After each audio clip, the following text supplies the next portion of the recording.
My name is Krystyna Tomaszyk, and I'm one of the Polish children who came to New Zealand in 1944. But the story goes much further back. When Soviet Union and Germany invaded Poland and Soviet Union took over eastern half of Poland, they began to deport or forcibly take Polish people, Polish civilians, Polish men, women, children, older people, babies, and transported them to different parts of Soviet Union to make them forced labor, because those areas of the Soviet Union didn't have enough population, didn't have enough people. So they were determined to populate those areas with Polish deportees. And we were told throughout the time that we were going to stay forever, that the adults will die there, that the children will die there, spending their life working for Mother Russia. We would have stayed there forever if it wasn't for Germany to begin to invade not only Poland, but going right into Russia, to such an extent that the Soviet government became afraid that they might lose war. Now, the Polish government in exile in London decided to use this opportunity and to try and use it for political reasons. And they approached the Soviet government, Stalin, who was the president, and asked if, or put a condition to him, that if he allows all the Polish people out of prisons, out of kolkhozes, out of labor camps, Polish people will form a Polish army. Part of that army would help Russians fight Germans, and part of that army would join Allied forces. And Stalin agreed. And it became quite a unique situation, because it was first time ever in the history of Russia that people who were deported forcibly to Russia were finally allowed to leave legally and officially. It never happened before, and probably it will never happen again. So all the people, Polish people, who heard about the amnesty, they called it the amnesty, started traveling south, because south was the only place where Polish people could gather in order to get out of Russia. Getting out of Russia meant getting on a ship, crossing the Caspian Sea, and crossing into Iran, or Persia, as it was called at the time. Within a few weeks or months, there were thousands and thousands of Polish people gathered in the south of Russia. Men went to join the Polish army, because that was the agreement, and that's what they wanted to do, and that was the only way for men to get out of Russia. Women mainly were on their own, but what they've noticed was that apart from women, there were thousands of children on their own who found themselves in the south of the Soviet Union. There were children who lost both parents in the preceding years, or they have lost one parent, or they just got lost themselves and they wandered down to the south of the Soviet Union. The only solution for the Polish administration in the Soviet Union was to start establishing orphanages for Polish children. They couldn't be left on their own without being cared for. So Polish orphanages were opened, and people, adult people who came down as civilians to the Soviet Union, to the south of Russia, they were asked to become personnel in those Polish orphanages. They were mostly women, because, as I said before, men went to the army and women were left. Women wanted to join the orphanages because it gave them an employment, but also because the situation was very unusual. Children were traumatized. They experienced terrible time when they were deported. They were surrounded by strangers. They didn't see their family. They didn't know what to expect. Some of them were really small, of 2 or 3 years. Some of them, I know there were 1 or 2 babies who were brought in by older brothers or sisters. And they were traumatized. Many of them didn't know how old they were. They didn't know where they came from, which part of Poland. They didn't even know their surnames. Women, we must remember, were just as traumatized. They were forcibly taken from Poland. They were separated from their husbands. For the first time and they were mainly young women, young mothers, young wives. Many of them were, for the first time ever in their lives, they were on their own, away from the whole family, looking after their children. So both the children and the women were traumatized, and they tried to help each other. There were only 1 of 2 ways which adults could help children. They could show them pity, feeling sorry for them, or they could make their suffering sublimated. They could make something beautiful out of all the horrible experiences they went through. So they reminded the children that they have suffered for Poland. It was a sacrifice. It wasn't wasted. It wasn't just horrible people taking them away from home. That they were asked to make a sacrifice for Poland, that if they lost parents, and Poland was always very patriotic. Poles were very patriotic, and children responded. And children started to believe that if they grow into good people, into educated people, into strong people, honest people, that they will go back to Poland and rebuild Poland. And that became really the center of their life. The arrangement of orphanages was only temporary because the Polish army was being moved to Iran and then on to joining the Allied forces. And the children were with them, children in orphanages, and the personnel in the orphanages. They all went together onto boats and onto Iran. We arrived in Pahlavi, which was the name of the port in Iran, and then we moved on to Tehran, which was the capital city. We stayed there for a few days, and then my mother was asked if she could take the same children that she brought out to Iran onto Isfahan, which was the old, beautiful capital of Iran. Extra people were added to the transport, more adults, more children, and we all arrived in Isfahan. Immediately, children were placed, first of all, with French Catholic nuns in a convent, and the boys were placed with French brothers in another convent. But soon there were more children coming and more adults, and my mother had to start establishing more homes to accommodate them.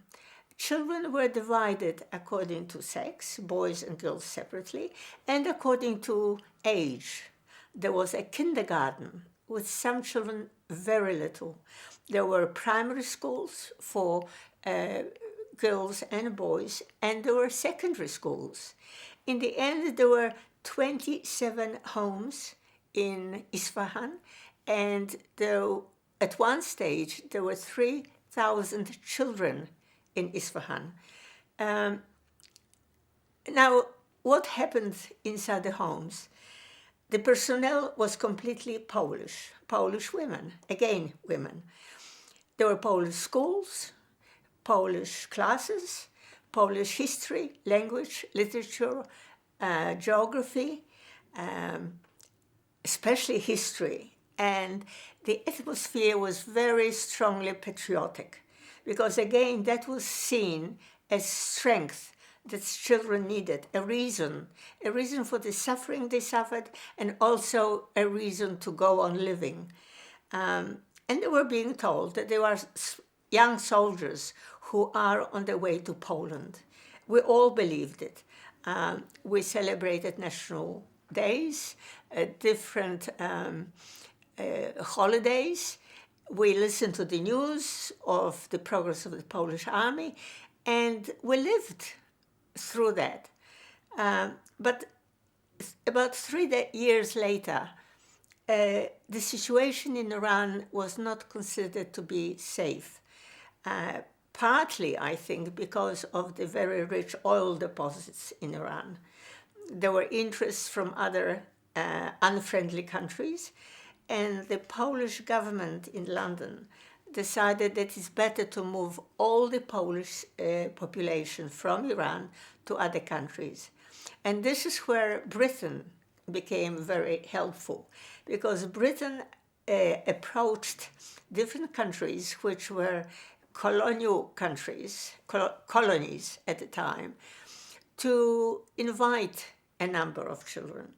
And there was Canada, there was South Africa, Kenya, New Zealand, and India. I think those were the main countries. Each of these countries invited as many children as they thought they could cope with.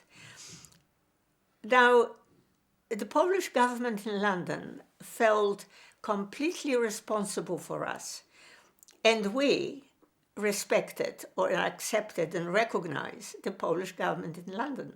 We didn't recognize any other Polish government which could have been established anywhere else at the time. And Polish government felt obliged to pay for our living expenses. So, for example, the homes that were rented in Isfahan were paid for by the Polish government in London. The personnel was paid for by Polish government in London. And then came the invitation from New Zealand. One of the first invitations that came for children in Iran was from Prime Minister of New Zealand, Mr. Peter Fraser at the time. And how did we react to that invitation? Well, first of all, we didn't know where New Zealand was. We didn't even know that New Zealand existed at the time. But how did personnel make the decision of coming to New Zealand? This was terribly difficult because nobody knew about New Zealand.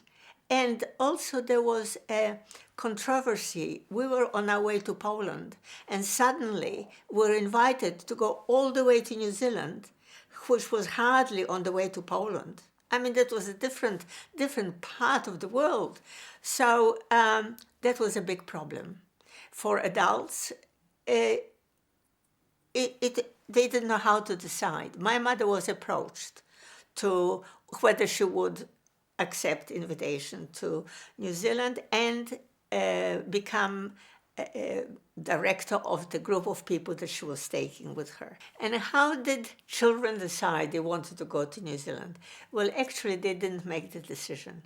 My mother, like other members of the personnel, decided that children that were with them at the time, in the homes where they were directors, decided that the best thing would be for these children that they knew to take them to New Zealand. But that was not simple, because children in Isfahan were separated into homes according to sex and according to age. So therefore, there could be 2 children, brother and sister, at the kindergarten. Then there could be one sibling in a primary school and then in a high school. All these children had to be connected, to be identified, and to start making provision for going. So the children were not really involved in decision-making. It was very haphazard, and it was, well, really in the same way as with adults. We knew we had to go somewhere from Iran, and New Zealand came with the invitation, and a group of people were selected. The number of people that were invited were 700 children and 100 personnel. because Polish personnel, was going to accompany children. In the end, there were 740-something children because there were more brothers and sisters. And the number of personnel grew to about 105. It was an anxious moment. First of all, because we have settled in the warmth and friendship of Iran. We were comfortable, we were well fed, we were looked after. Secondly, it was going so far away. And for us, it was only for a temporary basis because we were still going back to Poland. But anyway, the instructions came, we packed and we left. We traveled on an American troop carrier. And it just so happened that we were transported by the American troop carrier. It was wartime. It was a dangerous trip, but also on board there were 3,000 New Zealand soldiers who were coming from the Middle East back to New Zealand to their families.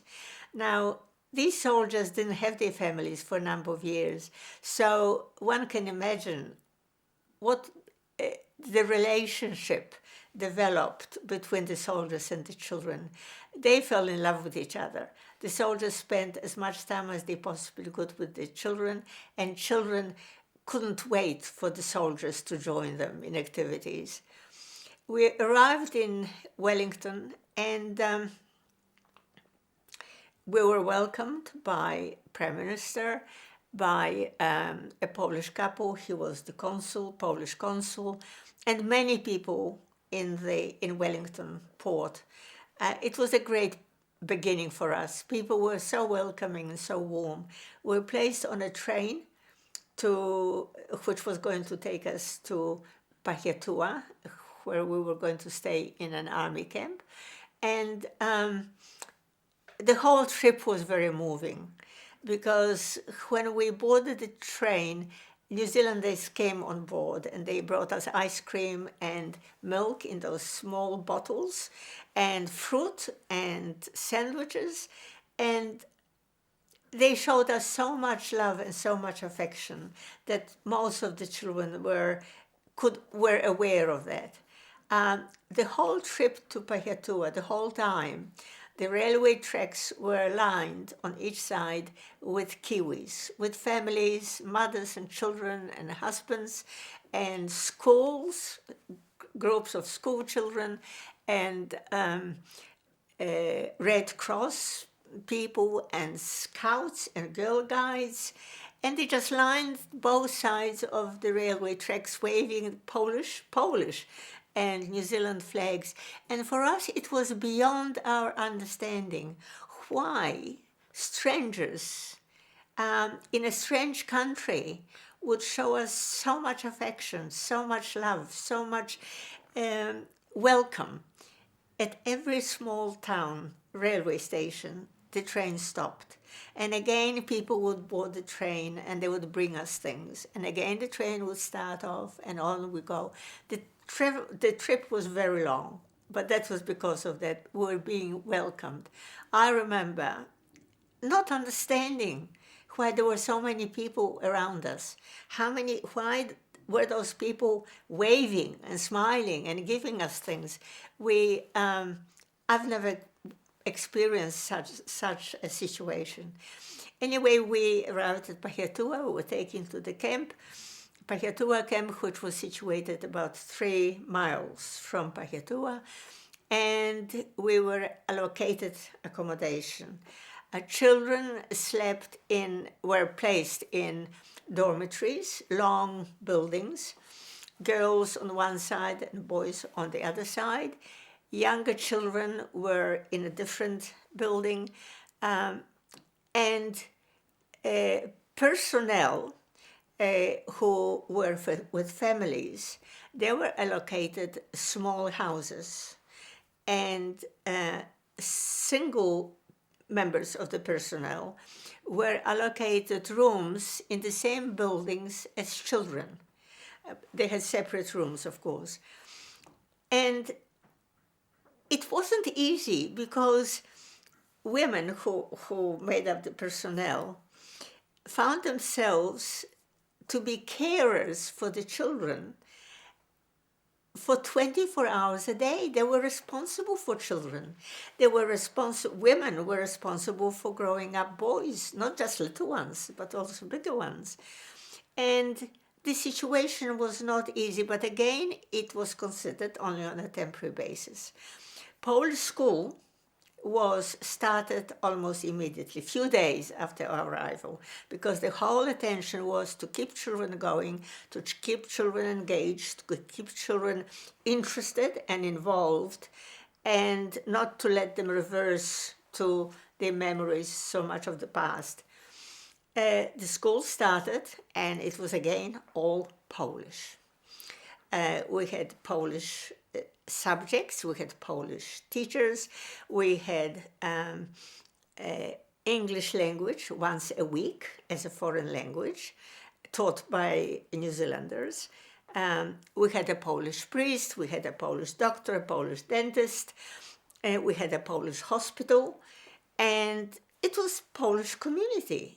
There was no doubt about it, and it wasn't supposed to be anything else. Because children were again still being prepared to return to Poland. There was no other alternative. A few years later, about 2 years later, it became evident to some people that perhaps our return to Poland was not so certain.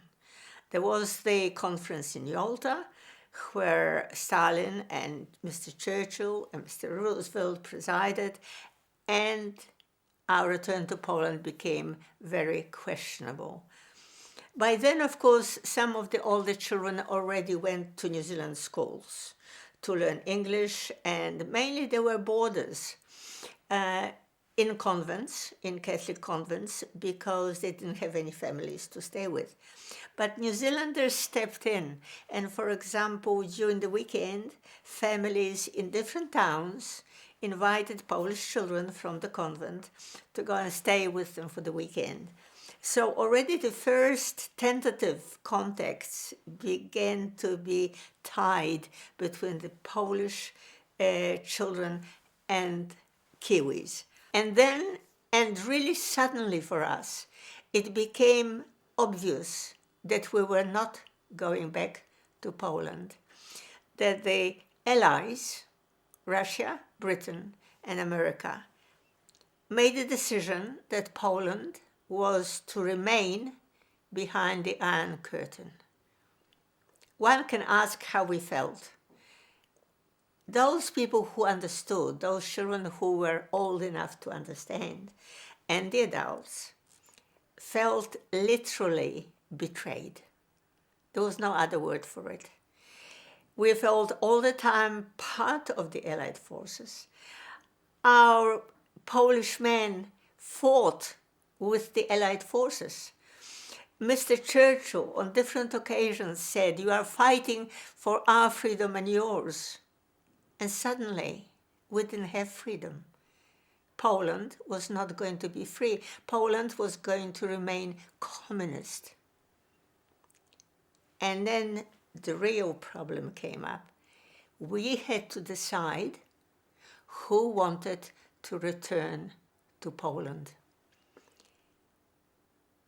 How could we consider going back to a communist country? We've been once deported by communists, and now we were expected, because we could go back, we were expected to go back to a communist country. The situation was tragic. We had no way of deciding. We didn't know what New Zealand was like. We were, up till then, concentrating on Polishness, on being Polish, on going back to Poland. And now suddenly, we had opportunity to stay in New Zealand forever.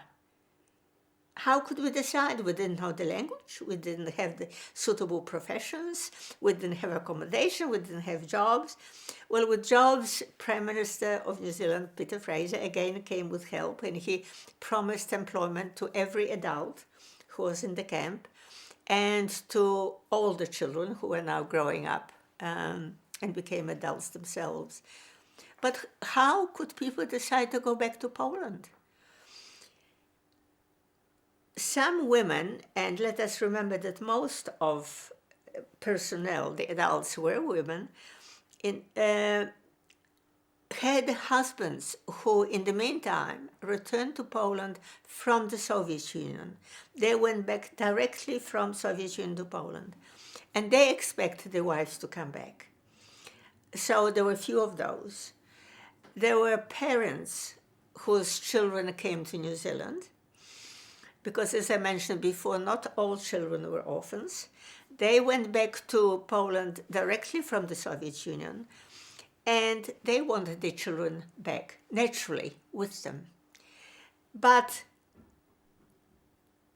shockingly and surprisingly, some parents, Polish parents, who came back directly from Soviet Union to Poland, decided that they wanted their children to remain in New Zealand, never to see them again, to let them live in New Zealand because they would have a better life.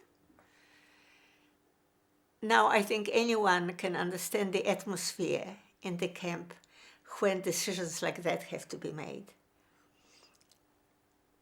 The decisions were made almost by touch, in the dark. Nobody knew. It was a matter of luck what you decided, or bad luck, or good luck. After all that thinking and decision-making, about 48 people returned to Poland, only 48 adults and children together. The rest decided to stay here. And again, children didn't make the decision. Those children who didn't have parents to make decisions for them, they had adults to make decisions for them. And we all believe, those who stayed, that we're doing the right thing. But of course, we were still full of Polishness. We were Poles on the way to Poland. How could we cope with that? Children who were dispersed to New Zealand schools stayed in those schools until they finished their education, secondary education. Wellington, the Polish community opened a Polish hostel, and for the girls, and there was a Polish hostel for the boys, not many, but a number. But again, the focus was on us remaining Polish. It could have seemed ridiculous, because we knew we were not going back to Poland anytime soon anyway. But that gave us strength. We knew who we were. We had a very strong identity. Of course, it wasn't a New Zealand identity. It was Polish identity. But that kept us, one can say, on the straight and narrow. We knew who we were, and we were proud of that. So that gave us a tremendous sense of security. The first thing, the adults chose where they wanted to go, to Auckland, Wellington, Wanganui, any other city, where they wanted to try their luck. Children went to schools, all children. The youngest children went to a hostel in Haura, because that was going to continue to be a Polish primary school. And the question came up, how were we going to retain our Polishness? How actually, because there was no question of us giving up Polishness. And the adults who came with us made a very wise decision that we had to center our Polishness in a concrete container. And that concrete container became a Polish house. There was a Polish house bought by adults in Wellington. There was another Polish house in Auckland. There was another Polish house later on in Christchurch. and those houses became the center. We had Polish lectures, we had Polish Saturday school to retain the language, we had Polish concerts, and so forth and so on. Polish Association, Polish RSA, or because the soldiers from the Polish army who had relatives in New Zealand, among the children that came to New Zealand, they were invited to come and join their families in New Zealand too. So there was an RSA, there was the Polish Women's League, there was a Polish school for the little ones on Saturday to retain the language. And that's how we existed for a time. Looking back, I am full of admiration for New Zealanders because they tolerated all that Polishness. They could have expected us to start and be Kiwis, which we haven't done anything about until then. And we relaxed. We saw that our Polishness was accepted, so we relaxed about it. We started reading newspapers, New Zealand newspapers, not just as a French newspaper that we didn't have anything to do with, but actually as referring to life that we were involved in this country. Slowly, very slowly and very progressively, we started looking outside. Children who were invited to go to New Zealand homes couldn't help but admire New Zealanders. They were warm, they were accepting, they were not pushing, and yet they were loving. What more could children ask for? And in the end, we started becoming New Zealanders. Automatically, naturally, and probably that was the best way that could happen. We received education, we learned trades, we learned different skills. Those who were interested went to universities, and then we started contributing. We became contributing, not dependent, but contributing New Zealanders, and we're proud of that because New Zealanders seemed to appreciate it, and New Zealanders never distinguished. When I applied for a position, I sometimes felt privileged that I came from Poland because I was favored and I received the position I applied for. So that was really something very special for us, and we appreciated that. So who are we now? Who are the Polish children who came here in 1944? The Polish adults who brought us out here, who looked after us, have of course died. But who are we? We are, of course, still aware of our Polish background, but we are proud to be part of New Zealand.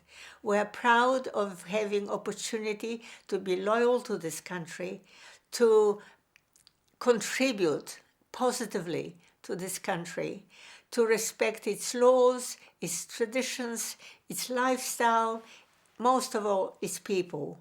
We are very proud to be Polish New Zealanders.